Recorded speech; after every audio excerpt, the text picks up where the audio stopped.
One of my favorite scenes to do with my acting students in class is a scene from 101 Dalmatians. It's Cruella de Vil. She's going over to the home of these people who have all these dogs, and she's telling them, look, you need to get it together, honey.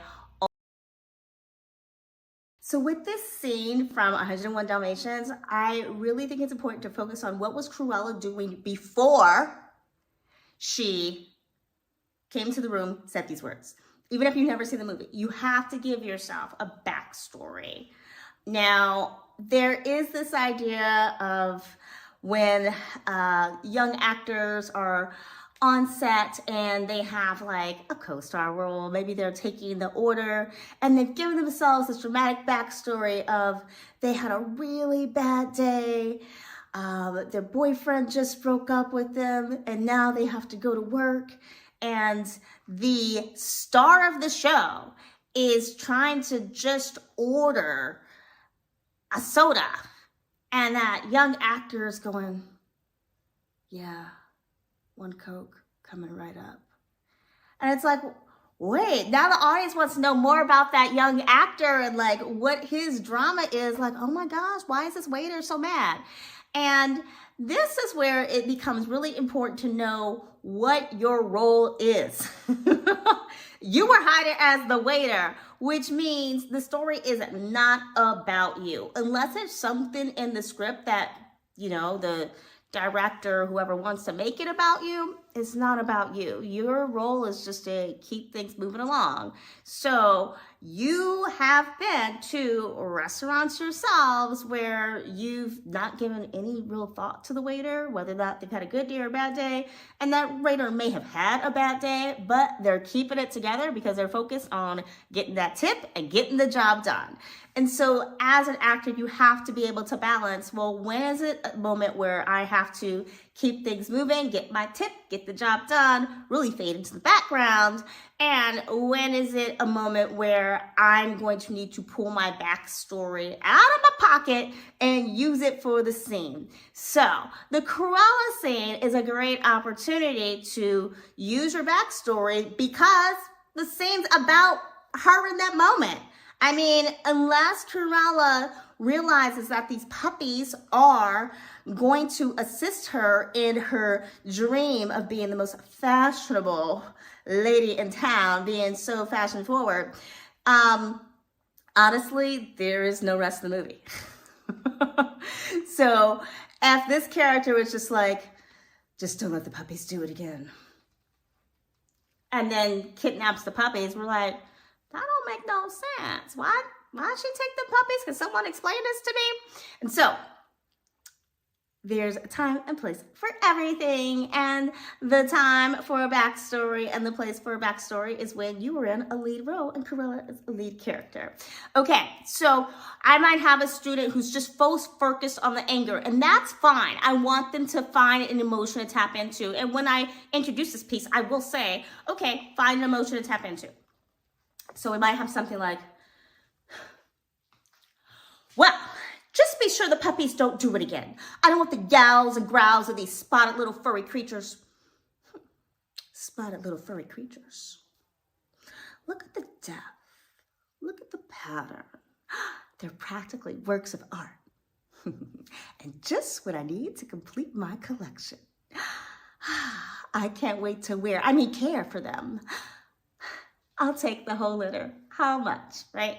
And so while there's some fun stuff there, okay, we've got anger, we have a little transition from focus on the discomfort of the puppies disrupting the night to, ooh, I want to buy these puppies. What we're missing the environment. And environment is huge. So it's not just what was Cruella doing before she got called over here, but also what's happening in the room. Okay, so I usually give my students a little sometimes I'll tell them, okay, I want you to ask yourself, what was this person doing beforehand? However, when it's if it's like the first time kind of going through this with me, I'll just tell them, you were at dinner with friends or a very important dinner right before you got a call that you need to go to the house because there's all this noise and commotion happening and you're getting complaints and someone might call the cops. And this is ridiculous, okay? You were enjoying your night out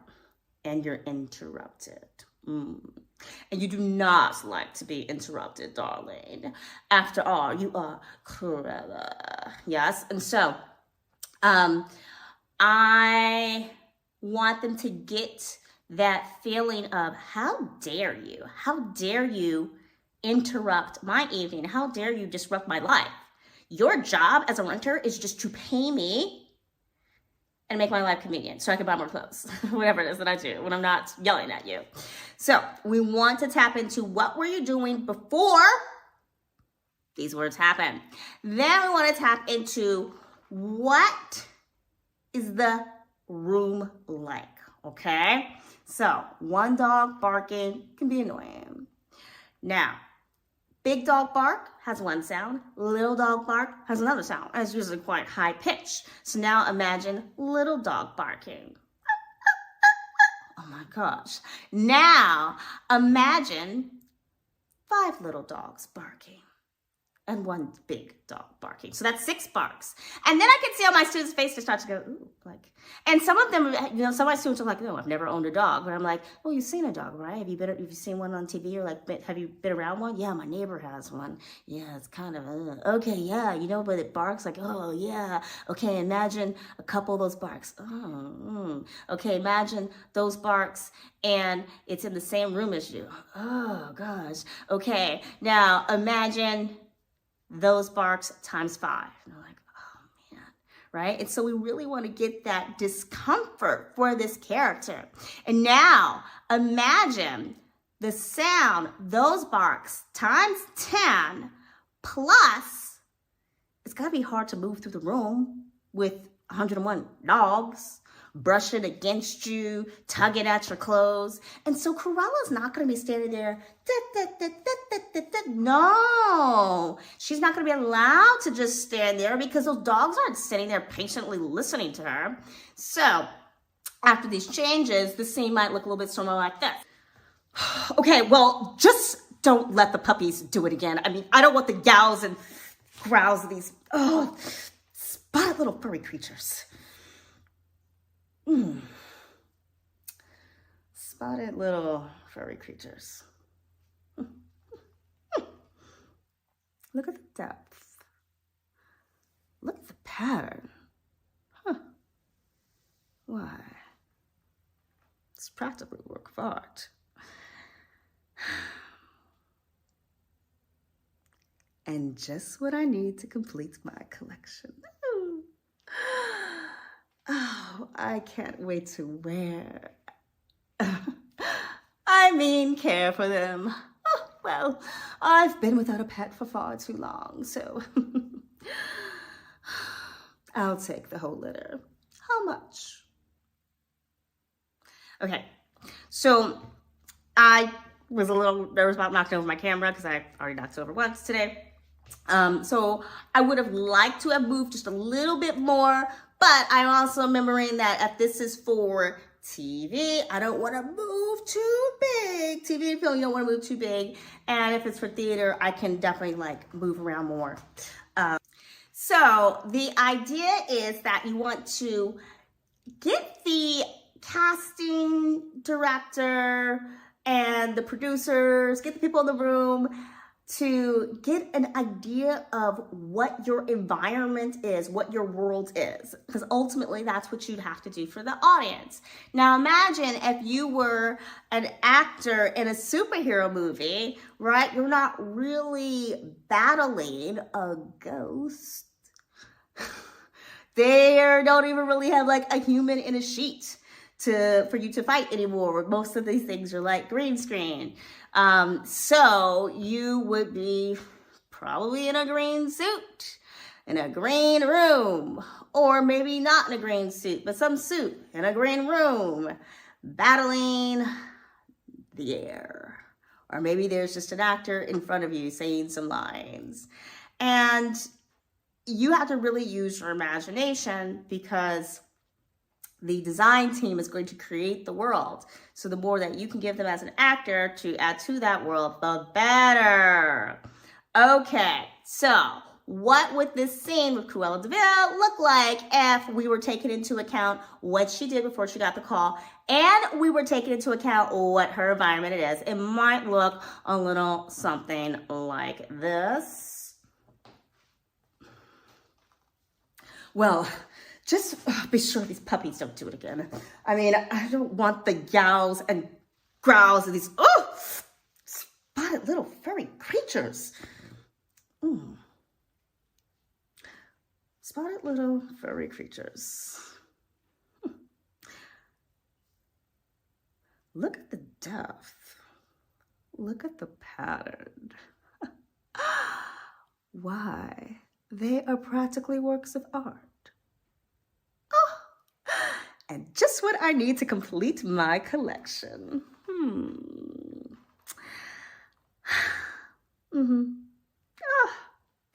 I can't wait to care for them. Oh, I've been without a pet long enough. I'll take the whole litter. How much? So, what I did that time is I placed the person, the owner. I had to place the other human in the room. For the most part, I was looking down like, ew, dogs, dogs, dogs, dogs, dogs. And I didn't want to just like stare at the floor. So I had to kind of put some dogs a little up higher, like maybe one's on the edge of the couch, like, ew, ew, you. And oh, that one's on top of something. Ew, get off, stop chunking up my clothes, right? So having a moment of looking down like, but I don't want to look down the whole time. And then I had to put a human in the room, right? Where am I going to give my money to? How much? Directing right to another human. So I'm not paying attention, not paying attention. I'm paying attention. Okay, so, I mean, I can do that scene a bunch more times to balance out the levels, but that's just kind of like a rough idea of creating environment, thinking about what energy you're bringing into the room at the start of the scene. So at the start of the scene, there's a lot of like, I am not going to look at you because I don't have time for you people. And then I end with, I'm looking right at you. I'm not looking right into my lens. I'm looking right at the person I want to pay. That person right over here. Yes, I'll give you all my money because I'm going to buy your puppies and make them into a coat. Okay. So anyway, I hope you found this helpful. And if you have done this scene, I'd love to know from you, what are some things that you did in order to bring it to life? And if you haven't done this scene, then I definitely recommend you check it out. I'm going to link to it. I just got it off some casting acting site, so I do not own any copyrights to it, but it could be downloaded for free from that site, so anyone can use it and enjoy it. And definitely come back for another acting tip.